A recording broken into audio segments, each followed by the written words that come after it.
नमस्कार, मैं पंकज दुबे और आप देख रहे हैं सागर टाइम्स न्यूज। जब बोलना ही है तो दिल खोल के बोलो, जय जय श्री राम, जय जय श्री राम।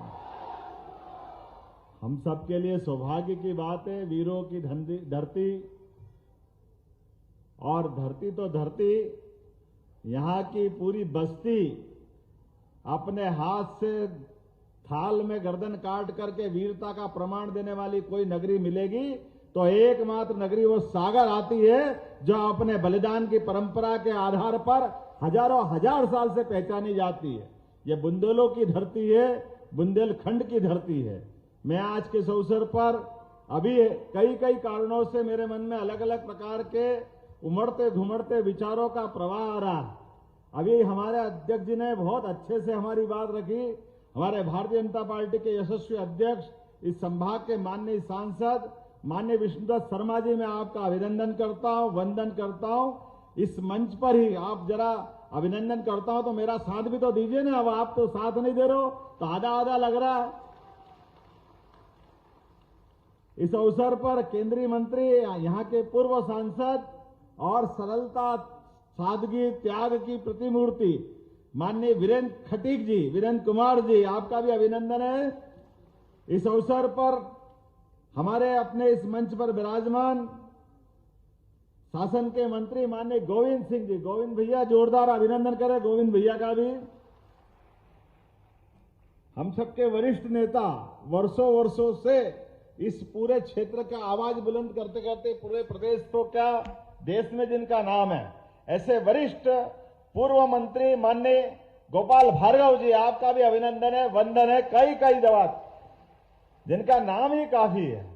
जवाबदारियां, व्यवस्थाएं ये छोटी पड़ती है। लगातार जनप्रतिनिधि होने के नाते से जो इस तरह से जाने जाते हैं कि चुनाव लड़ने, अगर चुनाव का मौका हो तो आप कहते हैं कि जिस समय चुनाव की घोषणा हो उस समय नहीं जाऊंगा। ये जो अंदर की जनता के दिल पे जो राज करते हैं वही ये कर सकते हैं, हर एक किसी के बस की बात नहीं हो सकती। इस अवसर पर माननीय सांसद राज बहादुर जी, उनका भी अभिनंदन करता हूं। राज बहादुर जी का, हमारे अपने वरिष्ठ नेता, पूर्व मंत्री, पूर्व सांसद और वर्तमान विधायक माननीय भूपेंद्र सिंह जी, उनका भी अभिनंदन है। आप भी अलग अलग दायित्वों का निर्वहन करते हुए भी क्लस्टर के प्रभारी भी हैं, बहुत सारे अलग अलग काम आपको मिलते रहे। हमारे उज्जैन के भी प्रभारी मंत्री रह चुके हैं। मैं इस अवसर पर मेरे अभिन्न मित्र शैलेंद्र जी, जोरदार अभिनंदन करें शैलेंद्र जी के लिए भी। शैलेंद्र जैन जी, शैलेंद्र जी ने कुछ मांगा, मैं बोलने में जरूर याद रखूंगा। मांगा तो सभी ने है। अरे हमारे 2-3 मंत्री और रह गए। माननीय धर्मेंद्र जी, पर्यटन मंत्री, इनके अभिनंदन करें। माननीय लखन पटेल जी, जोरदार अभिनंदन करें। दिलीप अहिरवार जी, जोरदार अभिनंदन करें दिलीप जी के लिए भी। हमारे अच्छे, बहुत अच्छे नेता हैं और भाग्यशाली ऐसे हैं कि हमारे अपने पहली बार में छक्का लगा के सीधे मंत्रिमंडल का, ये ऐसे हमारे अपने जोरदार ऐसे व्यक्तित्व के धनी भी होना चाहिए। इस अवसर पर मेरे आपके इंजीनियर और पढ़ाई के साथ साथ अपने क्षेत्र की बहुत सेवा करते हैं, उनके यहाँ कॉलेज के लिए भी लेके आए प्रदीप लारिया जी, आपका भी अभिनंदन। प्रदीप भाई के लिए जोरदार अभिनंदन करें। कई कारणों से उनकी अलग पहचान है।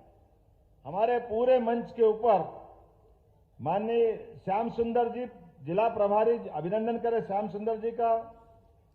जरा ताली वाली तो बजाओ, मजे नहीं आ रहा, मैं बोले जा रहा हूं, अब आप नाम बोलते जाओ और आप बोलते जाना। गौरव सिरोटिया जी, राजेंद्र सिंह जी, गोकलपुर है, मोकल के मोकल, ये लिख के मेरे को गोकल दिया, इसलिए मेरे को तो गोकुल वाले को गोकल ही याद आता है। तो गाय का कुल जिसके घर में, वो सब गोकुल वाले ही तो होते हैं। जिनके घर गाय वो गोपाल, जिनका घर में गाय के गांव में बना हुआ वो गोकुल। हमारे परमात्मा की तो दया है। समूचा भरा पूरा मंच एक बार अभिनंदन कर दो, फिर अगली बार गलती हो जाएगी। नहीं तो ये नाम है अपने लिखने वाले गलती करे और मेरे मुंह से निकले, वो थोड़ा ऐसा लगता है कि गलत हो रहा है। लेकिन अभी तो उत्सव का माहौल चल रहा है, और उत्सव का माहौल कैसा चल रहा है इसका आनंद हम सबको आ रहा होगा। अपने यहाँ कितनी अच्छी संस्कृति, कितने अच्छे हमारे त्योहार पर्व रहते हैं। आप अंदाजा लगा लो कि हमारे जितने भी त्योहार और पर्व होते हैं, पर्व जितने भी होते हैं, जैसे एकादशी, नवरात्रि, सावन का मास, ये सब पर्व वाले जिसमें उपवास करते हैं, और त्योहार इतने जिसमें सबको खाने पीने को खूब मिले, खूब आनंद के साथ, मस्ती के साथ खाओ, तो होली, दिवाली, दशहरा, ये त्योहार के रहते हैं। और संक्रांति, हम सब समझ सकते हैं, यशस्वी प्रधानमंत्री ने फिर हमको एक दिवाली दे दी है, एक त्योहार का मौका आया हम सबके लिए, जिस त्योहार के आधार पर हमारा अपना 22 तारीख का दिन इतिहास में अमर हो जाएगा, अमिट हो जाएगा। मैं आज इस बात के लिए बड़े गर्व के साथ भी कहना चाहूंगा, इस बात के लिए क्योंकि जो बात चली है यहां सागर की धरती पर, सागर की वो धरती है जहां शिक्षा को लेकर के सर हरि सिंह गौर ने अलग अलग प्रकार से अपना जीवन की कई यात्रा और कई सारे मुकाम पर उनकी अपनी पहचान बनी, लेकिन उन्हें अपनी जन्मभूमि पर, सागर की धरती पर अपनी सारी संपदा लेकर के यहां आकर के जो विश्वविद्यालय का दान दिया था, वाकई वो उससे बड़ा दान कुछ हो नहीं सकता है। आधुनिक समय के लिए वो इतना बड़ा सम्मान है। मैं उनको नमन करते हुए अपनी बात कहूंगा। सागर के माध्यम से विश्वविद्यालय उस समय खोल दिया जब सागर के बारे में आज भी कई कठिनाइयां आती है, कई सारी चुनौतियां सागर और सागर के लोगों ने सहन की है। सागर ने हमेशा एक बात का साथ दिया और मैं उसका नमन करता हूं। आला उदल के जमाने से इस बुंदेलखंड ने कभी गुलामी के आगे सिर नहीं झुकाया, ये मुझे इस बात का सदैव गर्व रहा है। कोई क्या कर सकता है? कोई यही कर सकता है, कोई खाने को कम देगा, पीने को कम देगा, कोई व्यवस्था छीन लेगा, लेकिन स्वाधीनता तो नहीं छीन सकता ना। अपने खून का बलिदान देने के लिए जब बुंदेल आगे बढ़ते तो धरती डोलने लग जाती है, कंपायमान होने लग जाता है। यह हजारों हजार साल से यहाँ की परंपरा रही है। इसलिए ये कष्ट में कभी इस बात के लिए कोई छोटा मन नहीं करता है। हमारे यहाँ ये व्यवस्था नहीं है, हमारे यहाँ वो व्यवस्था नहीं है, क्योंकि जो व्यवस्था को भीख में मांगते वो कोई और होंगे, वो बुंदेले नहीं हो सकते। मैं इस बात की गारंटी ले सकता हूं। जिन व्यवस्थाओं के बलबूते पर स्वाभिमान के साथ, संस्कार के साथ और आत्म बलिदान की जो आग में जलना जानते, वही हमारे बहादुर शेर बुंदेले कहलाते हैं। मुझे इस बात की प्रसन्नता है, आला उदल को जो कोई पढ़ लेगा अपने आप एहसास कराएगा कि बुंदेलों की, यहाँ के क्षेत्र की जनता का बलिदान क्या होता है, उनके अंदर आग कैसे होती है, वो अपने उद्देश्यों के लिए जीते कैसे हैं। मुझे इस बात की प्रसन्नता है। यशस्वी प्रधानमंत्री का अभिनंदन करें। बीना रिफाइनरी के माध्यम से उन्होंने रोजगार की भी बड़ी संभावना अगर चालू की तो सबसे बड़ी सौगात 50,000 करोड़ की आपके इस बुंदेलखंड के अंदर दी, इसी सागर जिले के बीना रिफाइनरी के माध्यम से। और एक नहीं, दूसरी सौगात यशस्वी प्रधानमंत्री के साथ यशस्वी पूर्व मुख्यमंत्री के लिए भी अभिनंदन करें, शिवराज सिंह चौहान जी के माध्यम से, जिनने केन बेतवा का बड़ा निर्णय कराया। मुझे इस बात की प्रसन्नता है, केन बेतवा के माध्यम से बुंदेलखंड की धरती भी पंजाब को पीछे छोड़ेगी, लहलहा के फसल के माध्यम से अपना मार्ग खुद बनाएगी, जिसके माध्यम से बड़े पैमाने पर रोजगार की जो कमी होती थी, स्वरोजगार की अपनी खुद की खेती हरी भरी करके अपना रास्ता खुद बनाएंगे। मैं इस बात के लिए प्रसन्नता और आनंद के साथ रहता हूं कि अपने इस क्षेत्र में आज के इस अवसर पर यहां पर लगभग 100 करोड़ की लागत से संत शिरोमणि रविदास जी के मंदिर का भी यही भूमि पूजन हुआ। यह भी सौभाग्यशाली धरती है। रविदास जी वो व्यक्ति हैं जिन्हें जीवन के कितने प्रकार के पाठ पढ़ाए जीवन में, वो भी उस दौर में जब रविदास जी को जीवन, उनकी अपनी जीवन पद्धति और उनका व्यवसाय, कई प्रश्न उठाते थे लोग उस समय, लेकिन अपने परमात्मा पे विश्वास करके सनातन संस्कृति को धन्य करने के लिए कोई संत आगे बढ़े तो वाकई रविदास जी को नमन करने की जरूरत है। आज के इस दौर में वो विचार आज भी पूजनीय है। रविदास जी का विचार ये छोटा मोटा नहीं है। हरि का भजे सो हरि का होय, जात पात पूछे न कोई। कितना उदात्त विचार, छोटा मोटा विचार है क्या? हमारे समाज को फूट डालने के आधार पर अंग्रेजों से लेकर कई लोगों ने ऐसे ही षड्यंत्रों के बलबूते पर समाज को लड़ाते लड़ाते पता नहीं कितने कष्ट दिए। ऐसे कठिन काल में भी रविदास जी ने वो उदात्त भावना अपने पास रखी और ऐसे कई शिष्यों की मालिका खड़ी करी जिसके भरोसे उन्होंने परमात्मा में विश्वास करने के लिए अपने उद्देश्य के ले आगे बढ़े। गंगा के किनारे बैठ करके बनारस के घाट पर इतना पवित्र विचार लेके कोई चल सकता है, वो एक ही नाम होगा, वो रविदास जी का नाम से बढ़कर कोई नाम नहीं होगा, जिनके पास चित्तौड़ की महारानी भी प्रणाम करके अपने आप को धन्य मानती है। ये रविदास जी का जीवन हो सकता है। हम सब के लिए सौभाग्य की बात है। आज के इस अवसर पर यहीं पर एक और जानकारी देना चाहूंगा।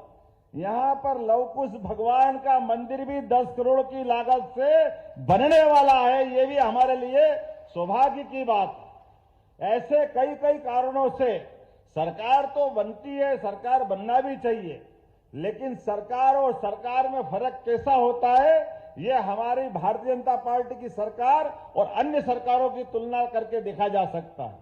माननीय यशस्वी प्रधानमंत्री के नेतृत्व में डबल इंजन की सरकार के बलबूते पे होने वाले काम और काम के जो धमक बनती है, वो धमक को बताने की जरूरत नहीं है। एक ऑर्डर करा और 25,000 माइक जमा हो गए, आपको ध्यान में आएगा। दूसरी बार हिम्मत नहीं पड़ी, दूसरी बार बोलने की जरूरत भी नहीं पड़ी। ये जो अपनी अंदर की व्यवस्था है, आज जैन समाज से लेकर कई लोग इसका अभिनंदन कर रहे थे, तो वाकई वो मेरा अभिनंदन नहीं है, वो भारतीय जनता पार्टी के निर्णय का अभिनंदन है। हमारे यहाँ सभी के कानून है, ध्वनि प्रदूषण कानून भी है, उसका पालन करना हम सबकी जवाबदारी। हम इस देश के अंदर सभी धर्मों को लेकर चलना जानते हैं, सभी धर्मों का सम्मान करते हैं, लेकिन मेरे कारण से आप परेशान हो, इस बात को कोई सरकार परेशान होने के लिए या सरकार उसको रोकना चाहती है। मैं आज के इस अवसर पर एक तो आपने जो मांग रखी, शैलेंद्र भाई, हमारे गोविंद भैया, बीडी जी, सबने कहा है कि यहाँ पर स्टेट यूनिवर्सिटी की जरूरत है, तो हमने कहा इसी साल जून से यहाँ विश्वविद्यालय की स्थापना करने की घोषणा करते हैं। अगर हमारे अपने यहाँ इस जगह पर सरदार, हमको मालूम है सर हरि सिंह गौर अपने पैसे से विश्वविद्यालय खोल सकते हैं, तो इतनी सरकार इतनी दरिद्र थोड़ी है कि आप की मांग नहीं मानेगी, निश्चित रूप से मानेगी, क्यों नहीं मानना चाहिए। और इसकी व्यवस्था भी हमारे अपने लिए अभी कोई भवन तैयार होगा, उसी भवन में इसी सत्र से विश्वविद्यालय प्रारंभ कर दिया जाएगा।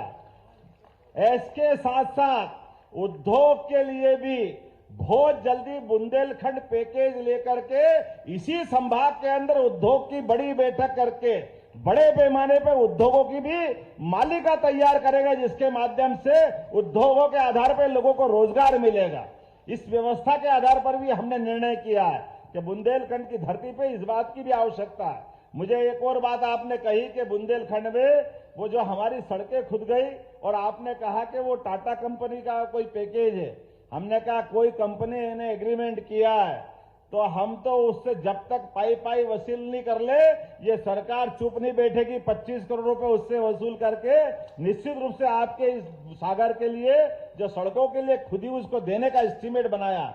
मेरे पास नगर परिषद का ये आ गया एस्टीमेट का पत्र, निश्चित रूप से बहुत जल्दी आपकी राशि आपको देंगे और उससे हम निश्चित रूप से राशि लेंगे। आज के इस अवसर पर वैसे तो बहुत सारी बातें थी, लेकिन समय कम पड़ गया। सबसे पहले तो मैं दोनों हाथ जोड़कर आपसे माफी चाहता हूं कि आने का समय जल्दी था लेकिन देरी से आया।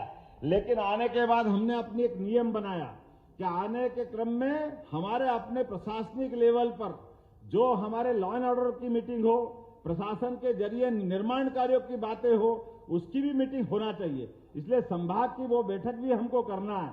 इसलिए मैं उम्मीद कर रहा हूं आप सबके माध्यम से, आप मेरी अपनी बात को यहीं समाप्त करूंगा, लेकिन आपसे एक संकल्प करवा रहा हूं। अपने हाथ खड़े करो और आप भी खुद खड़े हो जाओ और हम सब संकल्प करें परसों के लिए कि राम जी के उस गर्भगृह में प्रवेश के लिए नरेंद्र मोदी जी जब अयोध्या में बैठ करके परमात्मा के लिए वो अद्वितीय क्षण हमको उपलब्ध करा रहे हैं, तो हम अपने अपने स्थान पर जो जहां है भाग बैठ करके दिवाली मनाएंगे, आनंद में सम्मिलित होंगे।